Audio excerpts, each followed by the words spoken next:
Nosso podcast. Vê se vai ser um podcast, né? I hope so. Eu espero que sim. Nosso podcast é Cura pela Consciência. Eu sou Richard Lloyd Jones. Eu venho aqui do Canadá quase 25 anos atrás, né? Eu estava pensando recentemente por que fica aqui no Brasil. O que tem aqui que eu não posso ter em Nova York, ou Toronto, Londres, essas outras cidades grandes lá no norte, né?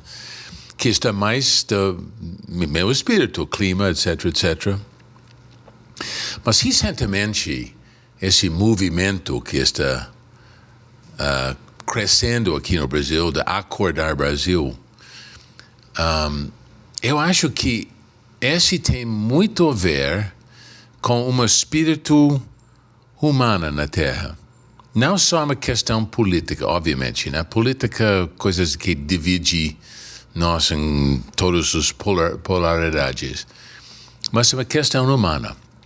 E sabe, Cláudia, seu livro, História Secreta do Brasil, e livro de Kepi, Libertação dos Povos, deu para mim uma perspectiva sobre o que é a jornada do ser humano. Que o ser humano foi criado na perfeição, né? No paraíso. E caiu disso. E agora a gente está trabalhando para voltar, aparentemente. Mas como? Como fazer isso? Em seu livro, você dá um traços para nós, uma linha da humanidade de como chegar novamente numa situação melhor. Então, eu acho que você e Dr. Kepi, obviamente, tem muito para falar sobre a questão da jornada do verdadeiro ser humano. Então, eu fiquei aqui por causa disso, não por causa do clima, do que Brasil, da comida do Brasil, tudo que as pessoas falam, mas por causa aqui, vocês têm, na sua ciência, uma oportunidade para o ser humano de entender o que é a verdadeira posição do ser humano em relação de cada nessa terra. Não é em seu trabalho que tem tudo isso, né? Você falou cura pela consciência. E essa cura não é só de indivíduos. É cura da sociedade e é cura da natureza. É cura da humanidade e do planeta Terra. Terapia, né? Terapia para o mundo.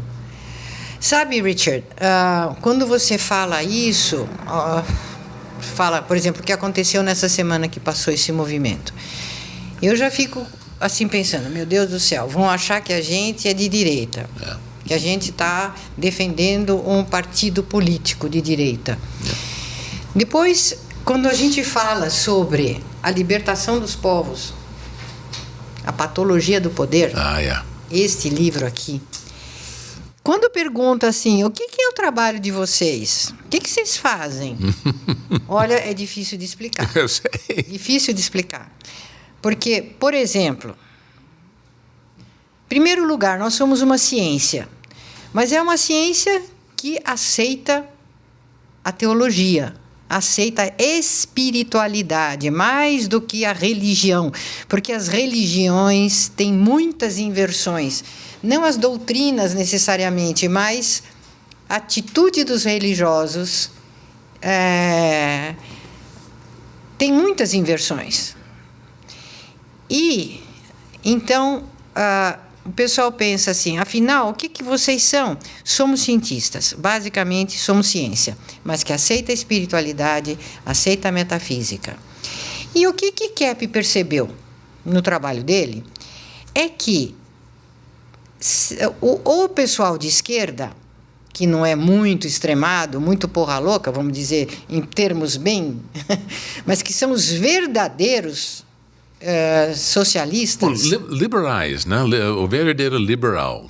Liberal lá, né? Porque liberal aqui é outra coisa. Então, você pensa, por exemplo, aqui marcha a liberdade para os de direita, e lá liberal é o de esquerda. Então, veja, Richard, aqui, primeiro termo, libertação. O que vai libertar o ser humano? O que, na realidade, liberta o ser humano? Então, Kepp, no seu estudo da psicossociopatologia, o que ele estudou? Ele estudou justamente o que escraviza o ser humano, o que torna o ser humano doente. Então, nesse sentido, ele aborda a patologia individual e a patologia social também. Como ele diz que, no momento, é a pior de todas. Por quê?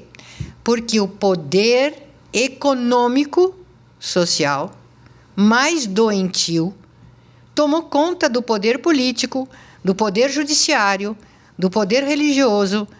Bom, o povo nem se fala. Então, o dinheiro tomou conta de tudo.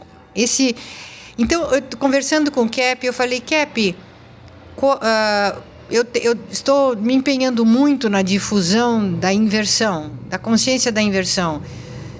E ele disse, qual é a base principal da inversão na humanidade? Então eu disse, o que é? Ele disse, é substituir o espiritual, o invisível, o psicológico e o invisível pelo material. Então, todo esse mundo de ideais, de pensamento verdadeiro, de verdade, de bondade, de beleza, de justiça, tudo isso, e de energia, a energética, a energia invisível, que é poderosíssima, tudo isso foi substituído pela matéria, pelo dinheiro. Então, é o dinheiro dominando artistas, política, juristas, educação, né? saúde. Educação, saúde, mulheres, jovens. Você vê, por que os jovens não se rebelam mais? Por quê? E nos anos 60, eles estavam se rebelando de forma justa. Então, tinha como ainda lidar com a juventude. Hoje em dia, a gente não pode mais lidar com a juventude. Por quê? Porque o sistema, esse sistemão maquiavélico do mundo, já drogou a juventude, já drogou os artistas. Eles já estão dominados pela droga.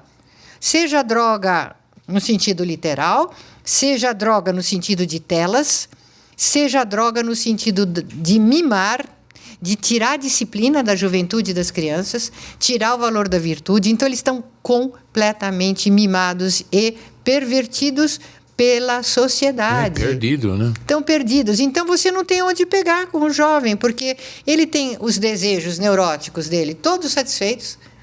Eles estão na deles. Eles já dominaram pais, professores, sociedade, etc.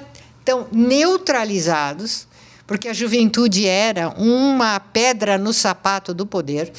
Então, a partir dos anos 60, esse pensamento, inclusive, desculpe dizer, mas os anglo-saxões foram grandes mestres em implantar essa cultura da droga, do fazer tudo o que quer, então a personalidade tem que ser respeitada. Então, hoje não tem como falar mais. Para deixar, por exemplo, uma pessoa ter alguma disciplina, você vai apelar para quê? Por quê? Então, falar assim, tá bom, então não te dou mais celular, ou não te dou mais droga. Mas não é por aí, né? A criança não entende mais as coisas, o jovem. Então, eu fico pensando, puxa vida, como é que vai ser daqui para frente se a vontade invertida da juventude foi satisfeita pelo sistema? Isso foi um plano, cala a boca, juventude. Cala a boca, artistas. Não tem mais arte de... vamos dizer, rebelde contra o poder. Não tem mais isso. Não. Não tem. Tem só tem decadência. Direita ou esquerda, mas não tem. O sistemão, o politicamente correto, é defender isso. Então, o que fez o politicamente correto? Defender a decadência e a corrupção daquele que era inteligente e protestava. Sutilmente corrompeu toda essa camada social de rebeldes, né? Corrompeu. Então, agora, o mundo está vislumbrando uma nova onda de desejo de libertação dos povos. A gente vê, por exemplo, acontecendo na Venezuela, no Irã, no Oriente Médio, nos Estados Unidos, na Europa, no Brasil, uma onda de insatisfação muito, muito, muito grande. Mas essa onda de insatisfação não vai ser resolvida pela esquerda ou pela direita. A esquerda trouxe contribuições incríveis e, vamos dizer, reclamações, solicitações importantíssimas de justiça social e econômica. A esquerda é a guardiã, a esquerda verdadeira é a guardiã da justiça socioeconômica da humanidade. Só que a gente não vê progressos. Não vimos progressos, porque inclusive os poderosos da esquerda escravizam o seu povo da mesma maneira que os de direita. Então aí é o capitalismo do Estado.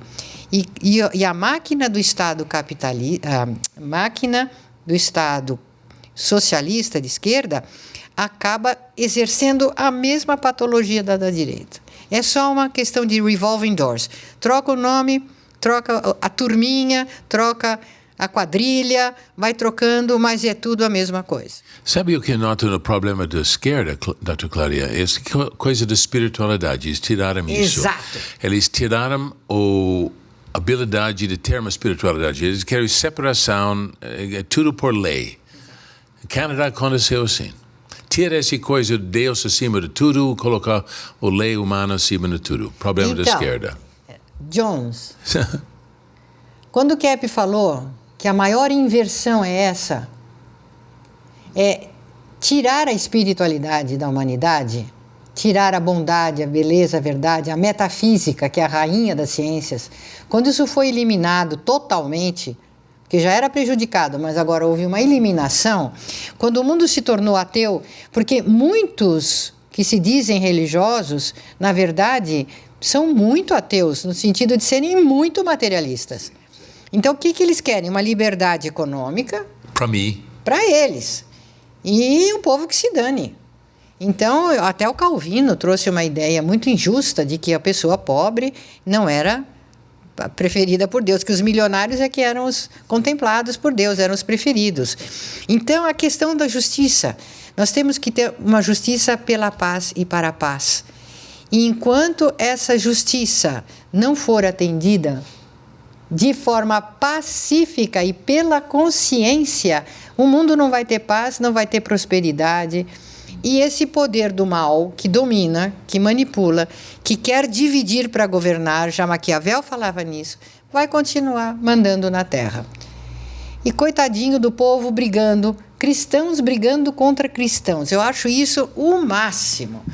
O máximo. Agora a gente vê nas mídias sociais alguns brigando com os outros porque o presidente consagrou o Brasil a Nossa Senhora, isso foi o grande erro, então agora por isso que está sendo castigado, foi um erro horrível que ele fez, e os outros que são contra, por exemplo, movimentos evangélicos genuínos, de cristãos. Então essa briga de cristão agora é o mel na sopa para o capeta, é obra do capeta, né?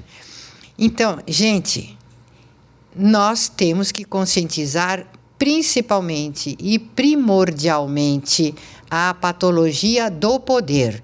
E não só a do poder que está lá em cima, que é o pior, mas a patologia do poder do ser humano. Porque todo ser humano que galga uma posição de poder e não está devidamente conscientizado da sua patologia de desejo de poder, ele vai fazer exatamente a mesma coisa que os outros fizeram e que ele denunciou antes. Isso é um perigo. Então, a patologia do poder. Richard, a patologia do poder. Esse livro que te trouxe aqui. Isso aqui, isso se aplica a todo mundo. Como eu falo, até um... Olha, o que a polícia faz quando ela tem poder e ela ataca o povo pelo poder e não para defender o povo. É horrível o que a polícia pode fazer. E não é, como ele falou nesse livro, não é poder certo. Isso. Poder certo precisa ter essa ligação aqui, ligação, né? Com o ser divino. Os universais, coisas assim. Com o ser divino, com a vibração. Então, essa forma de Kepp estudar a teologia através da física é lindo, porque é ciência. É ciência. Então, se o poder, se quem está num cargo de poder não tem uma vibração interna maior, se ele não tem um ato puro interior maior, ele não vai governar corretamente. ele vai oprimir, ele vai escravizar, ele vai judiar, ele vai destruir. Ele vai ter cheio de inveja. O que aconteceu com a pessoa que fica lá em cima? Ele fica em cima pensando que agora eu estou o melhor de todos. Não precisa análise mais. Então ele tem em volta dele só pessoas que concordam com ele ou com ela. Não tem nenhuma pessoa falando, hey, você está muito louco, você está fora. Ele precisa análise em grupo, né? Para tentar controlar, porque se a pessoa ficando lá em cima, pensando que tudo o que ele pensa está certo, é muito perigoso. Muito perigoso. Agora, esses que estão aqui embaixo olham para quem tem poder e ficam morrendo de inveja. Exatamente. E vão fazer o que puder para tirar o tapete daquele. Eu quero um pedacinho disso. E quando eu estiver lá, você vai ver. Né? Isso? Então, existe a sabotagem e a inveja dos que trabalham com seus chefes, seus patrões, etc. E existe a inveja dos patrões, que não querem que os seus auxiliares brilhem demais e comecem a realizar muito e aparecer muito. Não deixam, para não perder o poder. Então, essa briga de poder é terrível. Na casa, na família, mulher e marido. Quem vai ter poder sobre os filhos? Quem vai ter poder sobre a casa? Geralmente a mulher exerce essa patologia com mais maestria. E na sociedade é o homem. Só os advogados ganham nessa situação, né? Com as mulheres? Com essa coisa. Não, os poderosos em casa, Richard, você nunca reparou? O que o poderoso passa em casa? Estou falando sobre essa luta, os advogados ganham com isso, essa luta entre o povo. O poder está ganhando com isso. Não, as mulheres na casa, assim. Sabe, Dr. Clary, tem muito essa questão de vingança que chega. A pessoa fica, submisso. E quando essa pessoa chega, ele pensa, ok, agora você vai ver quem está mandando aqui. Agora eu estou em controle, então você vai pagar preço para oprimindo muito por muitos anos, séculos e séculos. Desde 1383, você está me oprimindo, agora você vai ver.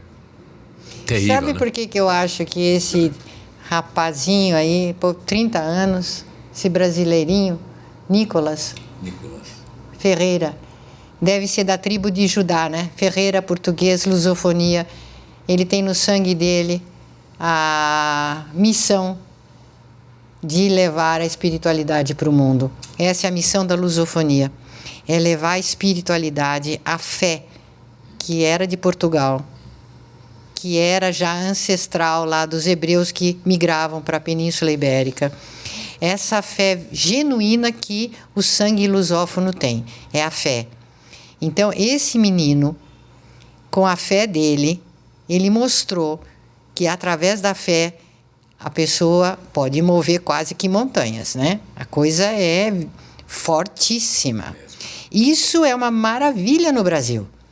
Essa fé que não deveria ser confundida com política. A fé do brasileiro, ela é independente de política. Ela é a fé da esquerda, é a fé da direita, ela é a fé. O brasileiro não pode perder a fé, porque a fé é o que caracteriza a nossa civilização, caracteriza a alma do brasileiro, é ser amigo de Deus, né? É gostar de Deus, é gostar da espiritualidade, seja protestante, seja católico. Não, entende? A questão aqui é a fé. E a fé é o que vai unificar o povo brasileiro, que vai derrubar essas barreiras de esquerda e de direita, que vai fazer com que o povo brasileiro entenda os inimigos quem são, quais são as pessoas do poder que são as melhores, as mais equilibradas, seja de direita, seja de esquerda, seja do centro. O que o brasileiro precisa agora é entender melhor o que é a inversão, porque a inversão é um problema universal. Então, se a gente está invertido, a gente faz escolhas erradas, sem perceber. E por isso, esse ano, nós vamos intensificar a inversão de valores, está dentro da inversão. Inversão de valores, inversão de valores. E nós temos que perceber isso bem este ano para poder ajudar o Brasil e o Brasil ajudar o mundo, como foi previsto nesse livro aqui, História Secreta do Brasil. A gente estava fazendo... Então eu queria falar o quê do Nicolas? Desculpe.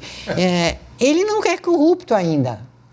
Ele é um rapaz de ideal. Quantos anos? Ele tem 30 anos. Já. Então ele não ele tem... parece 15 anos. Parece. Ele não tem, assim, essa corrupção que os de mais tempo no poder têm. Então, ele próprio vai precisar prestar muita atenção nesse vírus da corrupção, do poder, para que quando ele for agora subindo no poder, ele não faça besteiras semelhantes àqueles que ele está agora denunciando, que ele está tentando, vamos dizer, neutralizar o mal dessas pessoas. E, Cláudia, essa coisa da corrupção, Dr. Keppe esclareceu muito no livro dele, Libertação... Pelo conhecimento. É um livro só sobre corrupção. Mas não é corrupção como a gente pensa. Corrupção de receber dinheiro ou corrupção do poder. Também, obviamente. Mas não é só disso. Não é só isso. Uma corrupção dos valores. Sim. Então, você acha que talvez os jovens agora eles perderam fé? Perderam, em grande parte. Mas eu não vou dizer que está tudo perdido, porque eu tenho tido notícias de certos movimentos cristãos no Brasil muito fortes. E eles precisam ser bem orientados. E eu vou contar que o Espírito Santo vai orientar bem essa moçada. Porque ser fanático religioso também é dose, né, Rick? Ser fanático religioso ninguém aguenta, nem eles próprios, né? Então, o fanatismo é sempre um extremismo, e o extremismo é o desequilíbrio, né? Pois a pessoa pensa que eu estou certo. Qualquer pessoa que não concorda comigo está errado. Então tem essa polarização o tempo todo. Sem essa ligação com o que está universalmente certa, a gente não vai chegar a nada. Então precisa essa coisa espiritual que você colocou no seu livro. E outra coisa que eu queria lembrar, aqui a gente tem dois professores que estão ouvindo, se eles quiserem também comentar alguma coisa, é o seguinte: os cristãos têm uma mania muito chata. Parece que eles não seguem Jesus Cristo, realmente. Eles seguem o que outros comentam e falam sobre Jesus Cristo. E aí entra toda a inversão dessas pessoas que interpretaram Cristo. Isso é muito chato. Porque se a gente conseguir ler o que Cristo falou, sem preconceito, e tiver o dom do espiritual, tiver ligado na vibração espiritual, ele tem resposta para tudo. Ele tem resposta para tudo. Ele fala o que a gente tem que fazer com os pobres, ele fala o que a gente tem que fazer com os ricos, ele fala o que a gente tem que fazer consigo mesmo, ele fala o que a gente tem que fazer com o reino divino aqui. E ele fala, sim, muito da justiça que tem que ser feita. Só que a justiça que ele fazia não é igual a que os justiceiros fazem. Ele estava sempre protegendo aqueles que eram apedrejados, por exemplo, que eram censurados. Ele não gostava dos homens de dinheiro. Não porque ele achasse que o dinheiro é ruim, porque ele sempre disse, não se preocupem com o dinheiro, com o que vocês vão ter, com o que vocês vão possuir, porque o Pai que está no céu vai te dar tudo o que você precisa. Eu vim aqui para dar abundância. Mas a pessoa que deixa Deus para ficar agarrado na matéria, que é a pior inversão de todas, essa pessoa ele não gostava. E ele não gostava também dos mornos, dos hipócritas, que está tudo essa corrupção, compreende? Essa corrupção também ele não gostava. Não toma posição em nada, né? Não tem convicção, é tudo por conveniências. Tudo por conveniência. Isso ele vomitava, vamos dizer. Where's the wind blowing, a gente fala. O politicamente correto, a mainstream, entende? Então, quem não arrisca e não defende o interesse dele aqui, ele tá certo, ele falou, vai chegar amanhã, vai chegar lá, o que você está fazendo aqui na minha casa? Não é? O que você veio fazer aqui? Vai lá com os seus amigos. Não é? Aí vai sentir o calorzinho o calorzinho da brasa, o calorzinho do foguinho do inferno, que inferno existe sim, e já começa aqui, na alma da pessoa. Dr. Sidney, Uma coisa que eu gostaria de comentar, doutora Cláudia, a respeito do que a senhora falou, dessa questão dessa divisão, né? Que o poder faz essa divisão. E no Brasil é uma pena reparar agora, notar essa divisão entre brasileiros, a tal da polarização política. A esquerda não tolera a direita não tolera a esquerda. E eles não percebem que muito dessa briga é um fenômeno psíquico, por identificação, projeções. E o problema, a raiz do problema é mais funda, é bem mais profunda. É inclusive psíquica, requer um tratamento psíquico. Então, o Brasil tem uma vocação de ser um líder do mundo, né? Trazer um novo tempo para o mundo inteiro. Sidney, vou te fazer uma perguntinha. O senhor é professor e coordenador dos cursos de teologia, né? De graduação de teologia. O nosso curso consegue ser um curso para todos os amigos de Deus, sejam católicos, protestantes, ubandistas, qualquer pessoa que é amiga, até ateu pode fazer nosso curso. Tem uma pessoa aí que perguntou, mas ateu não pode se beneficiar dessa ciência? Claro que pode. Com certeza. Porque o ateu é só ateu da boca para fora. Uma pessoa que gosta por exemplo, que é bom, que é honesto, que aceita a verdade, a beleza e a bondade, ele não é ateu. Ele só pensa que ele é ateu, ele não está enganado. Entende? Então, Sidney, isso é possível com a ciência da trilogia, essa unificação? Com certeza, doutora Cláudia, essa ciência surgiu para fazer essa unificação, né, de certa forma.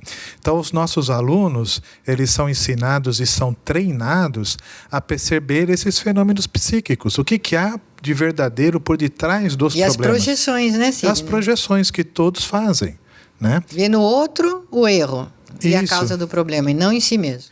E o brasileiro, né, doutora Cláudia, também tão dado à fé, de uma espiritualidade tão forte, fazendo essa reconciliação, ele pode liderar o mundo. Mas pode e vai, Sidney, e vai. E não vai ser de direita e não vai ser de esquerda, vai ser brasileiro. Alguns gringos têm algum espaço os gringos. dentro disso? Os gringos que são adotados por nós aqui, que vira brasileiro também. Honorário brasileiro. Isso. Nos Estados Unidos existe o Green Card. Para esses gringos, nós vamos dar o Yellow Green Card. Tá certo. Então, eu me lembro, viu? E o Fabrizio, que está silente? Sim. Per quê? Porque eu estou acompanhando tudo que está sendo falado com muita atenção. Não, eu penso assim que... falo como europeu, voltando da Itália recentemente, né? Dá para perceber com muita clareza essa diferença do povo brasileiro. Eu noto, por exemplo, como professor, tendo contato com alunos brasileiros, que o próprio brasileiro não confia no Brasil, que o Brasil, como a senhora escreve no livro História Secreta do Brasil, vai ser, de acordo com muitas, inclusive, profecias, com muitos testemunhos de autores, filósofos, vai ser o país do futuro. E tem tudo. Por quê? Eu falo como europeu, eu vejo que na Europa, infelizmente, a questão da espiritualidade se foi. É uma pena de ver isso. Não que não tenha pessoas que estejam em busca de espiritualidade, mas parece que essa até facilidade que nós europeus temos em falar em espiritualidade aqui, não temos na Europa. Não tem mais, né? Não tem mais. Porque também, Fabrício, cá entre nós, a igreja fez muitos desmandos. A igreja abusou do poder. Então, em nome de Deus, então a coisa fica feia. Porque aí muita gente vira ateu por causa da conduta de religiosos, se a verdade seja dita. Então, por exemplo, o senhor teve um pai comunista e uma mãe catolicona, né? 2 extremos. Qual que foi o benefício disso, né? O senhor encontrou a sua resposta nesta ciência. Posso dizer uma coisa, doutora Cláudia? É importantíssimo o que a senhora está falando, porque foi graças a esta ciência que eu consegui pegar o que de melhor esses dois lados tinham. O lado da justiça, porque a justiça, não só social, justiça de qualquer tipo, é divina. Não pertence só a um movimento político. É universal. E, por outro lado, o lado da espiritualidade, que é a nossa essência, o nosso núcleo, quer dizer, a nossa energética, a nossa energia vem desse relacionamento com Deus. Então, se o ser humano corta com isso, corta com a fonte. Então, eu, graças à trilogia, consegui pegar o que de melhor os meus pais me deram. Isso foi uma coisa incrível para mim, inclusive, para me reconciliar, né, com eles, inclusive. Isso foi muito bonito, doutora Cláudia. Eu penso que tudo que eu vivi, que talvez o Richard também, a gente quer também transmitir para os demais. Esse é o nosso ideal de estar aqui no Brasil. Uma libertação, né? Uma libertação, sim, um grande alívio, grande alívio. Quando a gente veio aqui, em 1985, nós trabalhávamos já em Nova York, Estados Unidos. O Dr. Kepp já estava começando a se aprofundar neste estudo da patologia do poder, porque ele via que o poder financeiro, econômico, principalmente financeiro, estava dominando completamente os outros poderes lá nos Estados Unidos. Então, o poder político já estava indo embora, poder religioso, poder da educação, saúde, tudo já estava sendo dominado. Tudo a serviço do dinheiro. A serviço do dinheiro. Então, ele ficou tão chocado com isso, porque para ele, a Constituição americana, os ideais de liberdade, aquela beleza de ideais... Lincoln, Martin Luther King, Kennedy. Nossa, direito à felicidade numa Constituição. Imagina o direito à felicidade numa Constituição. Então, era uma coisa tão linda e que estava sendo destruída pelo poder, né? Pelo abuso do poder. E aí, Kepp começou a escrever sobre isso e a fazer pesquisas sobre isso. E ele começou a ficar, assim, perigoso. Perigoso. Perigoso em todos os países que ele ia, porque ele falava sobre a patologia do poder. Não o poder bom, o poder patológico. Então... Quando ele veio para o Brasil participar de obviamente, nossa sociedade no Brasil organizou aqui um congresso, 1985. E Kepp veio de Nova York para trazer as descobertas dele sobre a patologia do poder social. Sabe qual foi o nome do congresso? Acorda Brasil. Acorda Brasil. O Paulinho está mostrando para vocês aí qual que era a arte, né, o banner, o post desse congresso que foi realizado aqui no Centro de Convenções Rebouças. Estava lotado de gente. E aí, cada vez mais, Kepp começou a ficar uma figura muito perigosa para os poderes. E, veja bem, um cliente dele estava aqui em São Paulo, quando ele veio, e trouxe uma namorada dele que era uma vidente. Ela era vidente mesmo. Então, ela falou o seguinte: Dr. Kepp, eu vim aqui para falar um recado para o senhor. Eu não conheço o senhor, mas eu recebi uma mensagem. Um dia, o senhor vai ser muito conhecido no Brasil e no mundo, tipo Pelé. Ela usou o exemplo do Pelé. Como um grande brasileiro, por causa de um livro que o senhor está ainda estudando para escrever. O senhor ainda não escreveu esse livro. Ele fala, eu sei, talvez é o livro Glorificação ou Libertação. Não, senhor. É um livro que só o senhor sabe, que ninguém ainda sabe, e que o senhor já está começando a escrever esse livro. E esse livro vai ter como um sol, uma hóstia na capa. Não sei o nome do livro ainda, mas esse vai ser o seu principal livro. E esse livro vai fazer o senhor conhecido no mundo todo. E ele, ok, taraná, tá. Thank you very much. Voltou para os Estados Unidos e daí ele disse para ela, acho que eu já sei do que você está falando. E aí saiu este livro. E veja bem que o artista não sabia dessa historinha da hóstia na capa. Ah, é? Não. Então ele fez essa capa. E nessa capa ele colocou um sol surgindo atrás da Terra, do planeta, que parece uma hóstia. E interessante, veja bem, olha, eu não sou partidária, pelo amor de Deus, não me confundam, mas aquela luz que apareceu num filme, num vídeo, atrás do Nicholas, é uma enorme hóstia no céu, uma luz redonda, espiritual enorme. Então Deus, ele se manifesta na natureza. Se manifesta. E porque ele é a energia máxima. Então, a gente estudando as energias de Deus, a gente entende esses fenômenos, como entende também as energias diabólicas. Haja vista esse raio que caiu em cima de algumas pessoas. E alguns ficam em dúvida, será que foi Deus que mandou um raio? Será que... Não, é muito simples. Na nova física, nós sabemos quando existe desequilíbrio energético, metafísico, então é a eletricidade que se manifesta. Por isso que todo filme de demônio tem raios para todo lado, tempestades e raios, né? Então, esse estudo é muito interessante.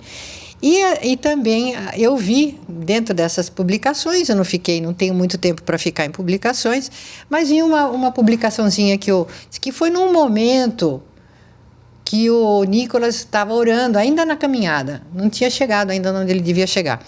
Nessa caminhada, ele estava orando, e no céu, atrás do Nicolas, uma nuvem forma um formato como se fosse Cristo em cima do Nicolas.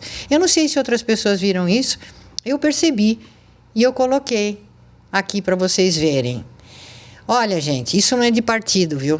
Isso é uma pessoa que ainda não tem corrupção, do ser humano, que tem isso. ideal e que qualquer ser humano, bem lembrado, que ame a Deus e tenha essa espiritualidade, ela vai promover, participar de fenômenos espirituais incríveis. Incríveis. Não é só o Nicolas. Muitos acontecem isso, né? Então, isso que a gente tem que perceber, que a nossa espiritualidade é o verdadeiro poder. Nós somos inteiros filhos de Deus, como o Dr. Keppe falou. Sim. Não importa esquerda, direita, porque tem muita gente que acredita em Deus que ainda é de esquerda. Sim. Muita gente, porque eles querem justiça. Sim. Então, gente, vamos considerar isso, vamos nos unificar, inclusive com nossos amigos do norte. Vocês sabem de uma profecia que tem? Importante. Israel brigou com Judá. Israel, o reino de cima, brigou com Judá. Vocês podem estudar isso no nosso curso de graduação de teologia. Eu vou fazer a promoção do curso para vocês aprenderem melhor isso. Então, o reino do norte brigou com o reino do sul. Judá é o reino do sul. E hoje também, Judá é o reino do sul. Por quê? A América do Sul representa Judá. Porque todos os imigrantes principais das diásporas que foram para a Península Ibérica eram da tribo de Judá. E esses da tribo de Judá acabaram vindo povoar a América Latina. Então, nós somos da tribo de Judá. E a tribo de Judá é o quê? É a tribo da espiritualidade, é a tribo da sabedoria, né? E outros estudos mostram que Israel, a tribo de Efraim e Manassés, que são os filhos de José, sabem muito bem como fazer riquezas. São experts em serem ricos. Ótimos administradores. Então, você, meu amigo, que é da Manassés, da tribo de Manassés lá de cima, do norte, está na hora, porque na Bíblia fala que um dia Manassés e Efraim iam se curvar diante da sabedoria de Judá, América Latina, Brasil, a nossa espiritualidade, que a gente ia se unir e essas 3 tribos iam trazer a paz para o mundo e o progresso. Então, a gente vai ter que saber disso, porque isso vai ter que acontecer. E o Brasil é o país que vai promover essa união. Tá? Nosso papel não é de briga, não é de guerra, é paz. Então, a gente vai sempre permanecer nesse nível. E vamos ensinar aos nossos amiguinhos que sabem ganhar dinheiro, sabem administrar, que são incríveis nesse campo de realização. Vamos juntar as forças para a gente mostrar para o mundo o que é uma sociedade amiga de Deus, o que é uma sociedade próspera, justa, pacífica, com progresso de verdade. Vamos? Vamos. Então dá a mão aqui. Vamos. Let's Combinado. do it. Let's do it. E você que está ouvindo a gente? Você está de que lado, né? Você está do lado de quê? Da esquerda, da direita? Ou você está do lado do seu interesse, do interesse da humanidade? Você está amigo de Deus, que você quer o melhor para você e para sua família, né? Você não seja nem de direita e nem de esquerda. Você seja uma pessoa que aceita a consciência e que se desinverte, que aceita a desinversão.